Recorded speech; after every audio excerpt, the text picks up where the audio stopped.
तो बच्चों, आप लोगों के लिए फिर से एक नई वीडियो। आज का सब्जेक्ट है स्टैटिस्टिक। हमने कई दिनों से अकाउंट के कुछ चैप्टर्स क्लियर किए। आज फिर से हम लोग अपने स्टैटिस्टिक सब्जेक्ट पे आते हैं। लेसन नंबर 4 है। हमने पिछले वीडियो में देखा था स्टैटिक सब्जेक्ट में लेसन नंबर 3 देखा था। तो लेसन नंबर 4 जो है टाइम सीरीज़ है। ये जो चैप्टर है गुजरात बोर्ड में स्टैटिस्टिक्स सब्जेक्ट में पूछा जाता है।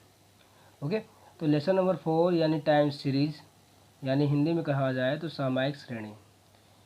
टोटल मार्क्स जो होते हैं 12 मार्क्स हैं। देखो, ABCDF ई में नहीं पूछा जाता। ई में MCQ 1 मार्क्स का, बी में 1 मार्क्स का थियरी, सी में प्रैक्टिकल या थियरी, डी में प्रैक्टिकल या थियरी, एफ में प्रैक्टिकल। ओके, सो टाइम सीरीज का मतलब ये होता है कि हम अलग अलग समय पे, हम अलग अलग टाइम पे कुछ बातें जानते हैं, कुछ नॉलेज इकट्ठा करते हैं। तो उसमें ये होता है कि हमने जो टाइम सिलेक्ट किया है, जैसे कि मान लो कि हमारे भारत में जो जनसंख्या है 10 सालों में कितनी बढ़ी, तो हर वर्ष का हम लोग अलग अलग निकाल सकते हैं। जैसे कि 2001 में 1 करोड़ बढ़ी, 2002 में 3 करोड़ बढ़ी। इस तरीके से टाइम जो होता है, उस तरीके की टाइम सीरीज जो चलती रहती है, उसका अध्ययन करना है हमें, यानी उसका स्टडी करना है उसके बारे में। तो यही हमको टाइम सीरीज सिखाता है। ओके, उसके बारे में हमें एनालिसिस करना है अलग अलग रीजन्स पे, अलग अलग सिचुएशन पे। जैसे जनसंख्या हुआ, हमारे भारत में मोबाइल यूजर्स की संख्या कितनी बढ़ गई, मृत्यु दर, डेथ रेट कितनी घट गई या बढ़ गई। ओके, इस तरीके कंडीशन को हमें एनालिसिस करना पड़ता है। कौन से चैप्टर से? टाइम सीरीज से। आगे बढ़ते हैं। देखो, इंट्रोडक्शन समझ लो पहले। सांख्यिकी में अर्थशास्त्र, समाजशास्त्र एवं सांख्यिकीय धंधाकीय सांख्यिकी में समय के साथ बदलते चलों के मूल्य से संबंधी सूचना का अध्ययन किया जाता है।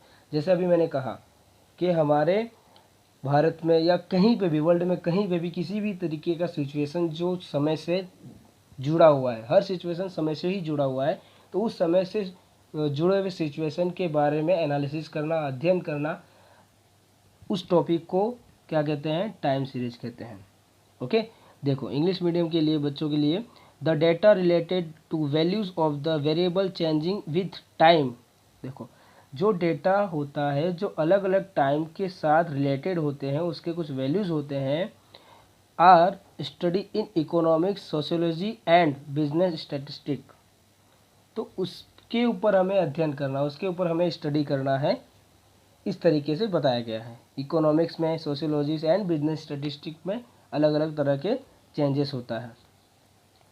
तो एग्जाम्पल यहाँ पे हिंदी मीडियम के लिए, देश की जनसंख्या, जैसे मैंने बताया, खेती का पैदावार, यानी खेती की पैदावार, हर वर्ष कितनी पैदावार हम लोग करते हैं, हमारे किसान भाई कितनी पैदावार करते हैं। बेरोज़गारी, हमारे भारत में बेरोज़गारी अभी बढ़ रही है, उसके आंकड़े।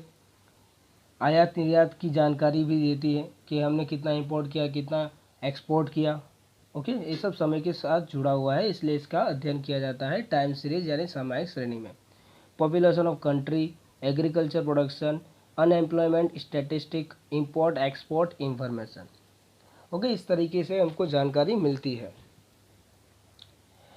अर्थ समझ लेते हैं इसका। जो अर्थ है, नियत समय में लिए गए अवलोकनों के समूह को सामयिक श्रेणी कहते हैं।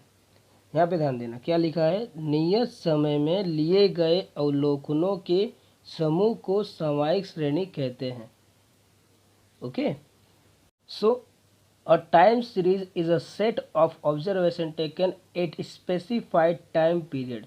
यानी जो अलग अलग समय के साथ, समय के सिचुएशन के साथ हम लोग जो सिचुएशन इकट्ठा करते हैं, जो रीजन इकट्ठा करते हैं, उसी का समूह।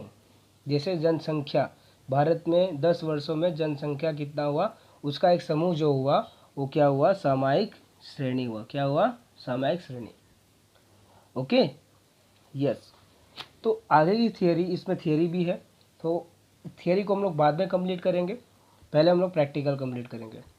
ओके, सामयिक श्रेणी की झुकाव रुख ज्ञात करने की विधि, यानी सामयिक श्रेणी के जो झुकाव है, झुकाव का मतलब हुआ जो उसके ट्रेंड हैं, यानी जो हम लोग जैसे समय के हिसाब से जो चलता है, उसके रुख, उसके परिवर्तन में जो उसके ट्रेंड में जो परिवर्तन होता है, यानी कहने जाए कि 2001 से 2010 में हमारे जनसंख्या में कितना झुकाव आया, कितना बदलाव देखने को मिला, तो वो बदलाव को ज्ञात करने की विधि है। क्या है? बदलाव को ज्ञात करने की विधि। Method for determining trend, trend का मतलब समझ में आ गया ना, कि ट्रेंड का मतलब ये हुआ कि हमारे भारत में जनसंख्या वृद्धि दर जो है 2001 से 2010 में किस हिसाब से बढ़ी है। ओके, कितना उसमें परिवर्तन हुआ है, हो डिफरेंट, तो वो ज्ञात करने की हमारे पास विधि है 3। पहला, चलित औसत की विधि, मूविंग एवरेज मेथड। न्यूनतम वर्गों की विधि, लिस्ट स्क्वायर मेथड। इसको ऐसे भी कह सकते हैं, method of moving average, method of list square method, squares method. आरेख की विधि, मेथड ऑफ ग्राफिकल। ओके, 3 विधि हमारे पास है, ध्यान से देख लो, 3। ओके, अब हम लोग क्या करेंगे, 1 बाय 1 क्लियर करेंगे। देखो, सबसे पहले हमारे पास चलित औसत की विधि थी, मेथड ऑफ मूविंग एवरेज वाली, तो उसी को कंप्लीट करेंगे। मेथड ऑफ मूविंग एवरेज यानी चलित औसत की विधि में भी 3 टॉपिक है। कितने टॉपिक हैं? 3 टॉपिक है। तो सबसे इजी है, सबसे इजी टॉपिक है। ओके, हाँ, अभी तक जो पार्ट 1 का जो स्टैटिस्टिक लेसन हम लोग कर रहे हैं स्टैटिस्टिक में, सब्जेक्ट में, उसमें सबसे इजी टॉपिक यही है, चलित औसत की विधि, मूविंग एवरेज मेथड। ओके, इसमें टोटल 3 मेथड है। तो सबसे पहले 3 वर्ष माह, यहाँ पे मैंने वह वर्ष लिखा है, माह लिख सकते हैं, सप्ताह लिख सकते हैं। ओके, जैसा पूछा हो, यानी यहाँ पे लिख सकते हैं 3 वर्ष माह के चलित औसत की विधि, यानी 3 early weekly moving average. Okay, यहाँ पे अर्ली लिख सकते हैं, मंथली लिख सकते हैं, वीकली लिख सकते हैं। क्लियर? जैसा क्वेश्चन में पूछा होगा वैसे लिखेंगे। फिर 3 वर्ष, 4 वर्ष माह के चलित औसत की विधि यानी 4 ईयर मूविंग एवरेज, 5 वर्ष माह के चलित औसत की विधि यानी 5 ईयर मूविंग एवरेज। शॉर्ट में कहें तो 3 वर्ष के चलित औसत की विधि, 4 वर्ष के चलित औसत की विधि, 5 वर्ष के चलित औसत की विधि। और इंग्लिश में कहें तो 3 year moving average, 4 year moving average and 5 year moving average. Okay, यहाँ पे ईयर जो वर्ड है ज़्यादा सूटेबल है, सो हम लोग ईयर अभी समझते हैं। क्लियर? जो एक क्वेश्चन में दिया रहेगा वो हम लोग कर लेंगे। तो चलित औसत की विधि में भी 3 टॉपिक हैं। क्लियर? ओके, हम लोग पहला टॉपिक का पहला एग्जाम्पल देखने जा रहे हैं 3 वर्ष के चलित औसत की विधि में। ध्यान देना। आप लोग देख सकते हैं, क्वेश्चन है, the number of accounts open in different year या वीक, समझ लो यहाँ पे year week, a branch of a certain bank are given below, find the trend using 3 yearly moving average. 3 yearly moving average. Okay, यहाँ पे बोला है कि बैंक है, उसकी ब्रांच में अलग अलग साल में लोगों ने खाता खुलवाया है, अकाउंट ओपन किया है। यहाँ पे फिर से देख सकते हैं, किसी एक बैंक की शाखा के विभिन्न वर्ष सप्ताह में खोले गए खातों की संख्या निम्नानुसार है। 3 वर्ष की चलित औसत की विधि से झुकाव ज्ञात कीजिए, यानी उस वर्ष में किस प्रकार के परिवर्तन है उसको हमें फाइंड करना है। ओके, क्वेश्चन समझ में आ गया? देखो यहाँ पे 3 ईयर मूविंग एवरेज लिखा है। ओके, हाँ, यानी 3 वर्ष की चलित औसत की विधि, तो 3 वर्ष की। एक क्वेश्चन है, क्वेश्चन आपको वर्टिकल में, हॉरिजेंटल में, किसी में भी दे सकता है। यहाँ पे मैंने वर्टिकल या हॉरिजेंटल में लिखने की कोशिश कर रहा हूँ, तो आप लोग देख लो। यहाँ पे वर्ष दिया है 2002, 2003, 2004, 2005, 2006, 2007, 2008, 2009 और 2010 एंड 2011। और खातों की संख्या, यानी 2002 में 26 लोगों ने खाता खुलवाया है। यहाँ पे हमने वर्ष लिया है क्योंकि वर्ड जो है ज़्यादा सूटेबल लग रहा है, इसलिए हमने वर्ष लगाया। ओके, 26 फिर 27 खुला है 2003 में, 2004 में 26, 25, 22, 24, 25, 23, 22 और 21। इस तरीके से हर साल में खाते खुले हैं। ओके, तो अब इसका आंसर देखेंगे हमें किस तरह से करना है। इसमें जो हम लोग पढ़ने जा रहे हैं मूविंग एवरेज वाला यानी चलित औसत की विधि में एक भी प्रकार का फॉर्मूला नहीं है, एक भी फॉर्मूला नहीं है। ओके, सो करना क्या है, सिर्फ हमें बॉक्स बनाना है। कैसे बनाना है देखो, तो सबसे पहले हम लोग वर्ष लिख लेंगे। क्या लिख लेंगे, वर्ष। ये वर्ष हमने लिख दिया।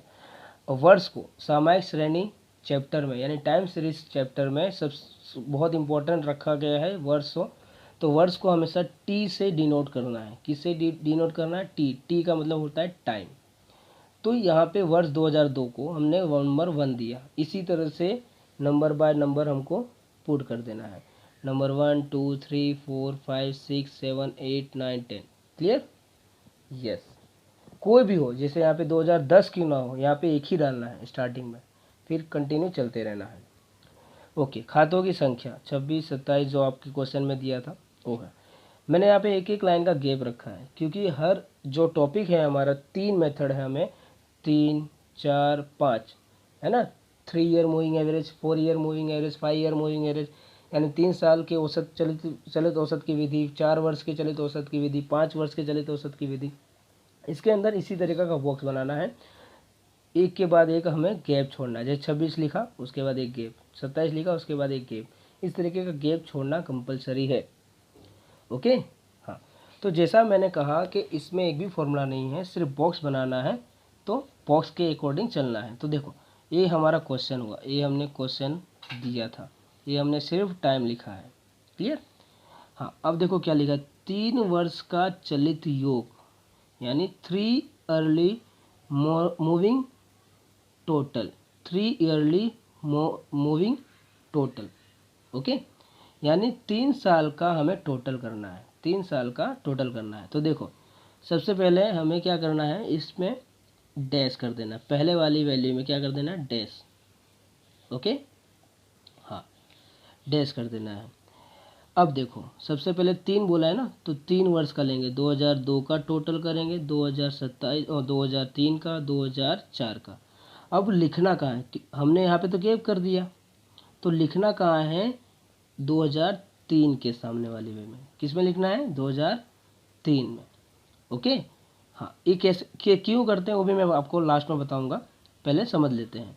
तो सबसे पहले 2002 वाले में सबसे ऊपर वाले में हमें क्या कर देना है, गैप कर देना है। उसी हिसाब से सबसे नीचे वाले में भी गैप कर देना है। ओके, दोनों में गैप, ऐसा डैश कर देना है। हाँ, 26 27 26 क्योंकि 3 साल का बोला है तो यहाँ पे 26 27 26। क्लियर, ये क्या हो गया, टोटल हो गया। क्या हो गया, टोटल, यस। अब देखना, अब हम लोग किस में आएंगे, फिर से 2004 में आएंगे। 2004 में तो 3 साल का बोला है तो 3 साल का ही कंटिन्यू करेंगे। अब देखो, अब 3 साल का करना है तो हमें 2002 में जब थे तो 26 27 26 लिए। ओके, अब 2004 में आ गए, किस में आ गए, 2004 में। तो 2004 में आ जाएंगे तो यहाँ पे 26 तो गायब हो जाएगा क्योंकि हमें 3 वर्ष का लेना है। तो 27 26 25 कितना, 27 26 25। देखो, क्लियर, यस। अब 2005 में आएंगे तो 27 गायब हो जाएगा, यानी ये दोनों गायब हो जाएंगे। तो लेना क्या है, 26 25 22, 26 25 22। क्लियर। अब 2006 में आएंगे तो 26 भी क्या हो जाएगा, गायब हो जाएगा। क्या हो जाएगा, गायब। तो कितना हो जाएगा, 25 22 24। देखो, ओके, यहाँ पे टोटल करना है। अब उसकी उसी प्रकार से 2007 में आएंगे तो 25 गायब हो जाएगा, क्या आ जाएगा, 22 24 25। देखो, ओके। फिर देखो, फिर 2008 में आएगा तो क्या, 22 गायब हो जाएगा, 22 को कर देना है, 24 25 23। क्लियर। 2009 में क्या करेंगे, 25 23 22। क्लियर। 2010 में क्या करेंगे, 23 22 21। हाँ, अब आप बोलोगे सर 2011 में क्या करें, तो 2011 में हमारे पास 3 वर्ष का होना चाहिए, तो 2011 के लिए तो 2 ही वर्ष का बचा है, 22, 21, और यहाँ पे तो कुछ बचा ही नहीं है, इसलिए यहाँ पे गैप छोड़ते हैं और यहाँ पे एक गैप छोड़ते हैं। यही एक रीज़न है इस टॉपिक का। ओके, हाँ, तो यहाँ पे एक हमने गैप छोड़ा और यहाँ पे एक गैप छोड़ा, क्योंकि 3 3 की जोड़ी हमें बनानी है। यहाँ पे ऐसे 3 यहाँ पे लिख दिया हमने, 3 यहाँ पे लिख दिया हमने, फिर 3 यहाँ पे लिख दिया, फिर 3 यहाँ पे, 3 3, फिर 3 लास्ट में।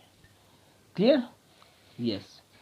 अब और एक बॉक्स बनाना है हमें। क्या क्या फाइंड करना है? एवरेज फाइंड करना है, यानी औसत फाइंड करना है। अभी तो हमने सिर्फ टोटल किया था, योग किया था, अब औसत फाइंड करना है। तो 3 ईयरली मूविंग एवरेज, यहाँ पे 3 ईयरली मूविंग टोटल लिखा था, यहाँ पे 3 ईयरली मूविंग एवरेज लिखा है, यानी 3 वर्ष का चलित औसत।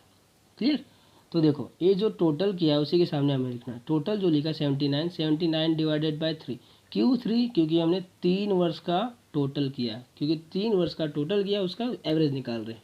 तो एवरेज निकाला तो सबको आता है, तो 3 से डिवाइड किया, इसमें भी 3 से डिवाइड किया। ये सब शो करना कंपलसरी है।